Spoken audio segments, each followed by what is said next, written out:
Bismillahirrahmanirrahim. Assalamualaikum warahmatullahi wabarakatuh.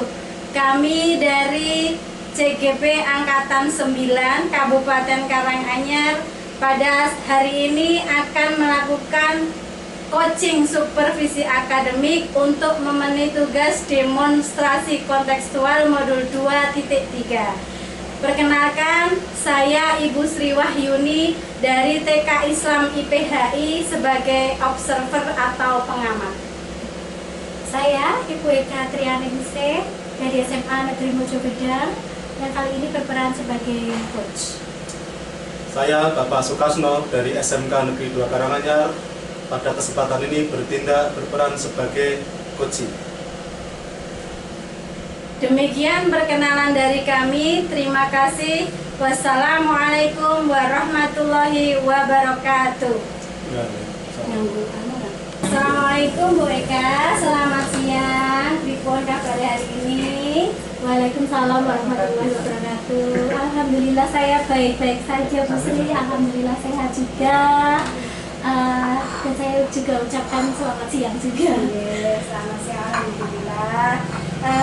Baiklah Bu Eka, pada hari ini di tahap kedua akan melakukan praktek coaching supervisi akademik, yang mana dalam proses pra-observasi ini saya ingin menyampaikan rubrik penilaian dulu kepada Bu Eka nanti sebagai coach ya, dalam coaching ini. Baik, Yang pertama, rubrik penilaiannya adalah tentang proses alur tirta Bu Eka.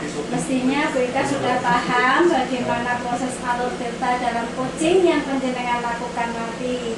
Kemudian prinsip coaching, tentunya Bu Eka sudah paham juga apa saja yang menjadi prinsip coaching penjenengan kepada coaching, yaitu tentang pertanyaan yang berbobot, kemitraan, komunikasi yang baik, proses kreativitas dan pertanyaan penjenengan yang harus penjenengan utarakan kepada coaching penjenengan. Kemudian tentunya solusi yang semaksimal mungkin untuk coaching penjenengan nantinya ya.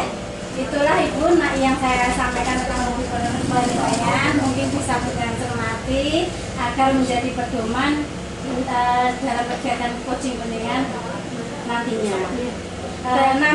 Namun sebelumnya Bu Eka, saya akan menyampaikan pertanyaan dulu kepada penjenengan. Kira-kira kompetensi coaching yang bagaimana yang ingin Ibu kembangkan nanti dalam proses coaching? baik. Begini Bu Sri, nanti setelah ini ya, setelah kita berbincang-bincang, ini rencana saya akan melakukan proses coaching di mana kompetensi yang ingin saya kembangkan yaitu mendengarkan dengan aktif coaching saya, kemudian merasakan apa yang bisa dirasakan oleh coaching, serta mencoba untuk membuat pertanyaan berbobot, menggali coaching supaya bisa lebih sharing gitu ya dalam mengungkapkan masalah-masalahnya dan mencari solusi. Baik Bu Eka, terima kasih atas jawabannya. Kemudian pertanyaan kedua Bu Eka, bagian kompetensi yang mana yang lebih spesifik yang mungkin penjenengan ingin kembangkan dalam proses coaching nanti ya? Baik, untuk di sini saya akan menitik beratkan pada pembuatan pertanyaan berbobot. Karena saya ingin menggali coaching saya terkait dengan identifikasi masalah dan cara penyelesaian atau mencari solusi yang terkait. Pertanyaan terakhir untuk Bu Eka ya, adalah tentang indikator ketercapaian Bu Eka. Nah, indikator ketercapaian dan bagaimana untuk tujuan pengembangan proses coaching penjenengan nanti kepada coaching. Harapan saya proses coaching yang saya lakukan itu bisa berjalan lancar, itu yang pertama. Yang kedua, saya bisa membantu coaching saya dalam menyelesaikan masalah yang tentunya dengan menggali atau mengeksplorasi pemikiran-pemikiran coaching saya. Baik, alhamdulillah.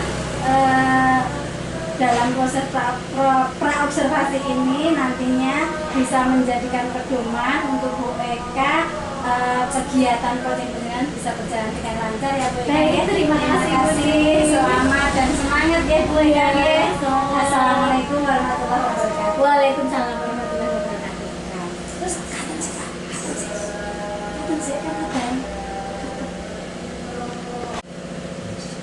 Assalamualaikum Bu Ika. Waalaikumsalam Pak Kasno. Monggo Pak Minara. Bu Ika. Bisa menunggu waktunya sebentar Bu Ika. Oh iya, ada apa ini Pak kira-kira kok tiba-tiba ke ruangan saya? Jadi Bu Ika, saya itu pengen sharing tentang permasalahan saya di kelas Bu. Oh iya. Sebelumnya ini hari ini Bapak sehat ya? Alhamdulillah Bu, sehat. Oh iya, sehat ya. Semangat ya. Semangat. Tetap semangat meskipun saat ini Nirwan sedang ada masalah. Itu ya kelihatannya sih. Oh, baik saja Pak ya. Oh iya, baik-baik. Oke. Gimana Pak Kasno? Kira-kira apa yang rasakan? Apa yang permasalahan apa yang panjenengan ingin kemukakan? Jadi begini BK, seperti yang itu tahu, saya itu kan ngajar di kelas saya itu gini, keaktifan anak-anak saya itu sangat rendah, bisa dibilang apa, minim itu. Jadi anak tidak aktif mengikuti pelajaran, terus kalau saya kasih tugas itu ya hanya 50%-an yang mengumpulkan tugas. Ya cenderung anak-anak itu tidak berpartisipasi aktif itu, gitu. Ya saya mohon dibantu kira-kira itu solusinya nanti seperti apa, begitu loh Beda. Baik, mungkin bukan saya yang akan memberikan solusi ya. Nanti Bapak sendiri yang kira-kira nanti bisa menyimpulkan dari pembicaraan kita. Nah, tapi sebelumnya saya ingin tahu dulu ya, saya ingin tahu sebenarnya ketika panjenengan mengajar di dalam kelas itu metode apa yang panjenengan gunakan? Ya kalau metode yang saya pakai itu masih sama seperti metode guru pada umumnya, yaitu guru yang lebih banyak bercerita, guru yang jadi pusat perhatian siswa, ya teacher center lah katakanlah seperti itu Beda. Gitu. Iya. Jadi masih teacher center gitu dari jenengan hanya berceramah di dalam kelas seperti itu ya. Iya. Nah kemudian tadi jenengan punya masalah tentang pengumpulan tugas. Kira-kira berapa persen anak-anak panjenengan yang murid panjenengan yang mengumpulkan tugas sekiranya setelah panjenengan memberi tugas? Ya. Jadi karena kesibukan saya ya, karena kesibukan saya di sekolah itu mau tidak mau saya sering meninggalkan kelas ya, saya meninggalkan kelas untuk acara rapat dan sebagainya. Ya ketika meninggalkan rapat, praktis saya hanya bisa memberikan tugas. Ya, tugas selama ini itu siswa membaca buku paket dari perpustakaan, mengerjakan soal PNKS-nya atau NKTB ya. Iya. Terus nanti di akhir pelajaran saya itu siswa saya suruh mengumpulkan di meja sana. Seperti itu terus berlangsung terus menerus. Ya kurang lebih seperti itu ketika saya mengerjakan kelas saya untuk kepentingan dinas di wilayah depan. Nah, kira-kira kalau menurut panjenengan sendiri ya ini ya, kalau jenengan jadi siswa dan mengalami hal yang dialami siswa panjenengan sekarang itu kira-kira apa ya yang siswa rasakan? Ya kalau saya sebagai siswa mungkin Dengan siswa itu pola panjenengan sekarang gitu ya? dengan pola saya itu mungkin siswa juga betul betulnya gini. Siswa itu merasa berusaha, Nah, iya. merasa mengukur, nah nanti pelajarannya apa kasih paling ya itu tugas Iya, lagi betul, ya. betul. Tugasnya paling ya ngerjakan di LKS ditumpuk. Besok kalau dikembalikan juga belum ada oleh-olehannya, Iya, belum iya, ada apa iya. penilaian atau umpan baliknya. Itu mungkin yang dirasakan anak. Selain bosan kira-kira apa Pak yang mungkin anak rasakan seperti itu? Saya pikir anak-anak ini butuh suasana yang lebih menantang, suasana yang lebih menantang. Anak-anak ini tidak hanya mau menerima saja, tapi dia ingin berpetualang ya, berpetualang mencari jawabannya sendiri. Betul, apalagi siswa panjenengan kebanyakan laki-laki ya? Ya di SMK itu kebanyakan laki-laki dan sekarang itu eranya era Android ya, era Android kita tinggal klik apa saja ini di sana sudah ada. Ya, itu lebih menarik dari pembelajaran yang panjenengan lakukan seperti itu ya kira-kira ya? Ya. Nah, berarti panjenengan tadi sudah mengutarakan tentang berapa persen Sekitar 50%. 50% yang mengumpulkan tugas jenengan itu masalahnya ya. Masalahnya Dengan metode pembelajaran yang masih masih berpusat pada saya. berpusat dari guru ya. Nah, kira-kira ini Pak, menurut jenengan tadi jenengan sudah mengutarakan tentang anak-anak saya itu sebenarnya butuh hal baru, butuh suasana baru. Nah, kira-kira tantangan, nah itu tantangan buat kita ya, terutama panjenengan sebagai seorang guru di dalam kelas. Nah, untuk mengatasi ataupun mewujudkan tantangan-tantangan yang sudah dimunculkan dari pihak siswa, itu kira-kira kita sebagai seorang guru apa yang dilakukan Pak? Sebagai seorang guru kita harus lebih berinovasi ya, lebih peka terhadap perkembangan zaman. Kalau sekarang itu zamannya Android ya, kita sebisa mungkin mulai meninggalkan pola-pola lama dalam mengajar. Mengajar di depan kelas dengan banyak ceramah itu mulai kita tinggalkan. Kita maksimalkan era yang sekarang. Era Android itu lebih mendukung ketika kita menggunakan misalkan Microsoft Teams ya. Microsoft Teams itu anak bisa mengerjakan di sana, bisa diupload, bisa ada dokumentasinya gitu. Itu yang pertama. Yang kedua, kondisi satu kelas tentang anak ini kan berbeda-beda. Ada yang suka menulis, suka yang maksud saya gaya belajarnya itu. Gaya belajarnya macam-macam ya. Mungkin saya perlu menerapkan pembelajaran yang berdiferensiasi. Oh gitu. Apa itu Pak? Menurut jenengan seperti apa nanti pembelajaran diferensiasi yang ingin panjenengan terapkan untuk siswa panjenengan di dalam kelas itu? Dia yang saya terapkan yang pertama itu satu, saya menciptakan suasana belajar yang mengarah ke siswatif. Jadi siswa penuh pandangan tadi itu yang pertama. Yang kedua, nanti produknya atau hasilnya itu bisa bermacam-macam sesuai dengan minat bakat siswa itu dalam belajar atau dia mengekspresikan hasil belajarnya. Misalkan dengan bentuk poster, ya, bentuk artikel, bentuk video ya, atau animasi yang lain. Dan itu kita berikan apresiasi karya terbaik nanti kita upload di channel YouTube. YouTube siswa atau YouTube Pak gurunya? Atau YouTube sekolah?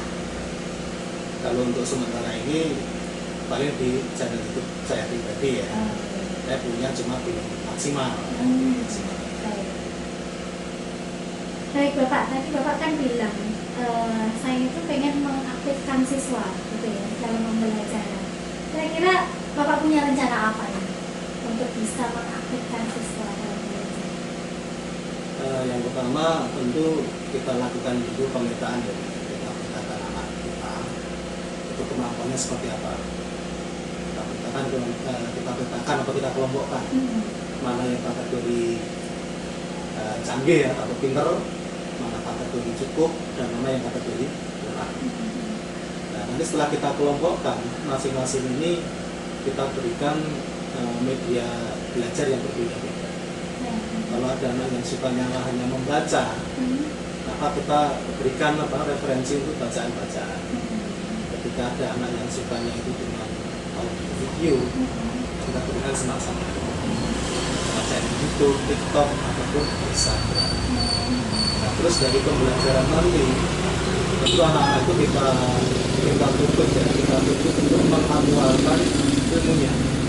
Nah, ini dalam bentuk apa? Misalnya dalam bentuk desain atau dalam bentuk video yang merupakan karya dari anak-anak ini sendiri.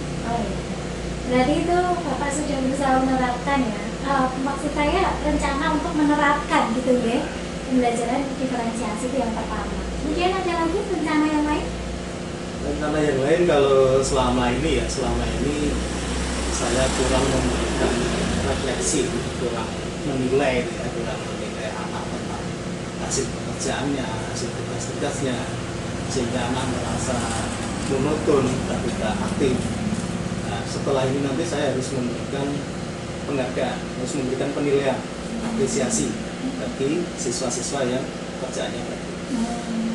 Dengan dengan cara yang tadi yang hasilnya bagus kita upload di channel YouTube kita. Baik, nah, itu tadi rencana-rencana yang sudah panjenengan sampaikan ya terkait mengatasi masalah problematika pengumpulan tugas yang cuma sedikit gitu ya, dan juga untuk mengubah cara belajar siswa, mengubah metode pembelajaran yang panjenengan lakukan juga gitu. Baik Bapak, saya sangat mendukung sekali apa yang Bapak rencanakan gitu ya. Tapi untuk selanjutnya, bagaimana Bapak mengeksekusi rencana panjenengan ini tadi? Ya sebagai seorang guru, ya, tentu kita punya tanggung jawab, punya rasa tanggung jawab untuk selalu berkomitmen memberikan yang terbaik untuk siswa kita. Dari hasil sharing-sharing kita tadi tentang permasalahan yang saya hadapi, ya, terus dapat rencana-rencana, saya berkomitmen untuk segera mungkin menyusun rencana pembelajaran yang berpusat pada siswa aktif ya, dengan metode pembelajaran berdiferensiasi. Baik. Perlunya adanya kolaborasi dengan semua pihak ya. Dan tentunya karena berdiferensiasi itu butuh sarana prasarana ya, butuhkan semua pihak, itu juga butuh kolaborasi dari murid. Kalau dari murid itu tentang keaktifannya, dari orang tuanya ya itu tentang support HP dia, mungkin paketan datanya, betul. dan juga dari pihak sekolah. Mungkin sekolah nanti bersedia untuk memberikan wadah-wadah untuk menampilkan karya-karya terbaik. Kalau semula baru di channel saya, mungkin nanti sekolah mau menampilkan di channel YouTube resmi sekolah. Tentunya dengan dukungan Bapak Kepala Sekolah ya, yang kita harapkan kita selaku guru di kelas gitu ya, dan juga rekan sejawat itu tentunya sangat penting ya dalam mendukung peningkatan kompetensi dengan terkait dalam mengaktualisasikan rencana yang sudah panjenengan buat ini tadi. Baik Bapak, untuk selanjutnya tadi sudah panjenengan katakan panjenengan akan melakukan rencana itu tadi dengan kolaborasi. Iya, dengan dalam eksekusi ini ya, maksudnya dengan kolaborasi dan dengan menyelenggarakan atau melaksanakan pembelajaran diferensiasi di kelas. Nah, sekarang setelah kita berbincang-bincang seperti ini, kira-kira apa yang panjenengan rasakan saat ini? Yang jelas saya merasa lega, sudah bisa mencurahkan apa yang jadi beban pikiran saya ya. Nah, setelah itu saya juga merasa dapat pencerahan, dapat penguatan dari mereka tentang apa yang harus saya lakukan ke depannya, tentang rencana aksi saya ke depan.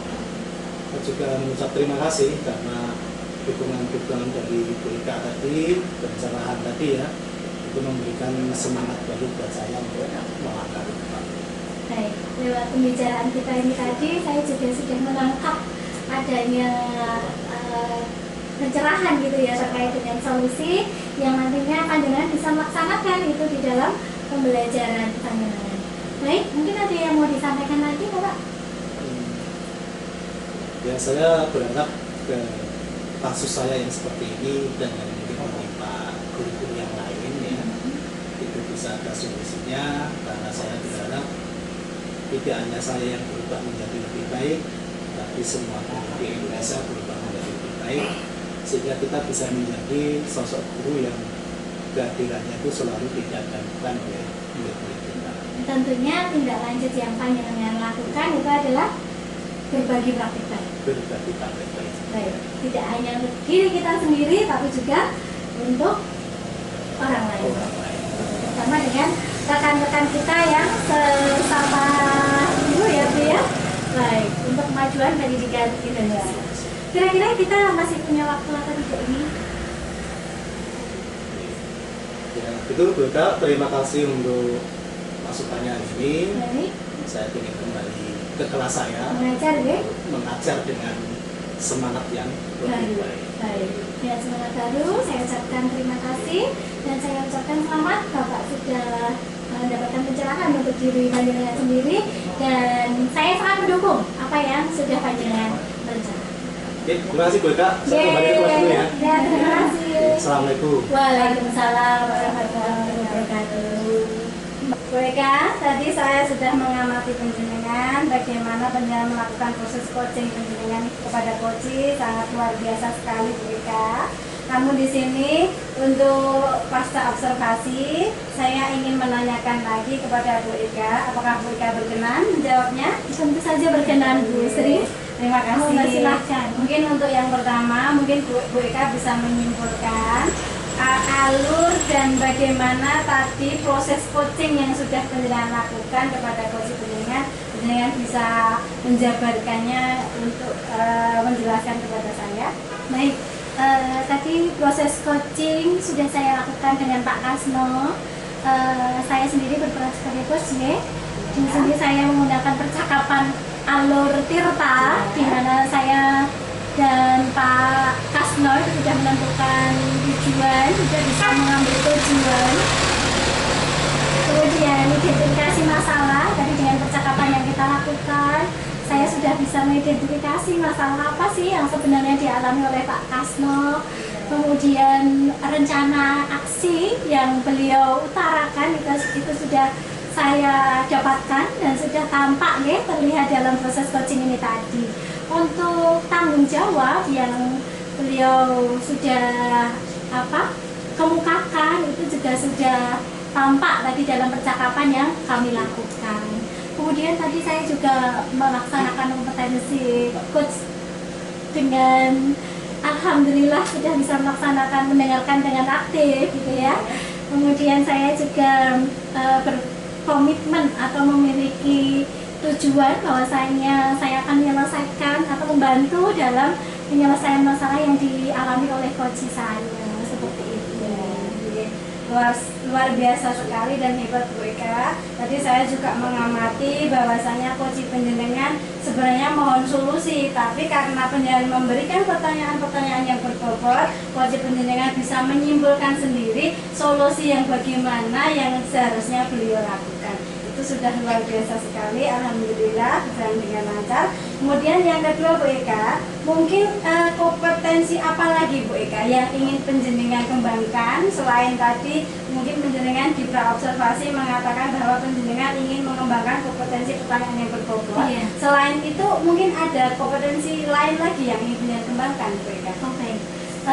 Selain dalam mengoptimalkan pertanyaan berbobot, saya juga ingin bisa hadir penuh ya dalam sebuah percakapan coach, itu penting sekali. Iya, betul. Kehadiran penuh diri kami ya, diri saya sendiri terutama, fokus dalam percakapan supaya orang yang kita ajak bicara itu menjadi nyaman, bisa mengekspresikan, mengeluarkan unek-unek atau masalahnya. Kemudian pikirannya menjadi fresh ya, kita bantu dengan pertanyaan-pertanyaan berbobot supaya bisa menyelesaikan sendiri dengan percakapan-percakapan itu tadi. Mungkin ada yang perlu disampaikan untuk kesempatan kami ini selain apa yang saya tanyakan Bu Eka? Gini Bu, intinya adalah proses coaching ini sangat luar biasa. Karena dengan adanya proses coaching ini, kita bisa tahu ya, bahwasannya semua guru, semua orang lah itu pasti punya masalah. Dan dengan adanya proses ini, dengan pertanyaan, dengan kita mendengarkan secara penuh, secara aktif, hadir secara penuh untuk teman kita yang ada di sebelah kita, itu artinya kita sudah membantu teman kita dalam menyelesaikan masalah tersebut secara tidak langsung, seperti itu.